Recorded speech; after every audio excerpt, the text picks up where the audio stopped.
একজন ইহুদি যুবকের কথা শোনেন, যে ব্যক্তি সকালবেলা মুসলিম হয়েছিল উহুদের যুদ্ধের দিন।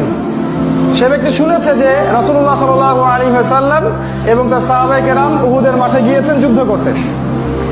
এই ইহুদি যুবক চিন্তা করলো, আমার কওম যুদ্ধ করবে উহুদের মাঠে, আমি যুবক ছেলে ঘরে বসে থাকবো, এটা হতে পারে না। সে মাঠে চলে গেল, সকাল 10টা বাজে তখন আনুমানিক। সে মাঠে গিয়ে আগে বললো সাহাবীদেরকে, আমি কি আগে যুদ্ধ করব না আমি আগে ইসলাম কবুল করব? সাহাবীরা বললো, আগে তুমি ইসলাম কবুল করো, সাক্ষী দাও কালিমার, তারপরে যুদ্ধ করো। সে ইহুদি যুবক, সে কিন্তু ইহুদি যুবক, সে কালিমার সাক্ষ্য দিল, লা ইলাহা ইল্লাল্লাহ মুহাম্মাদান রাসূলুল্লাহ।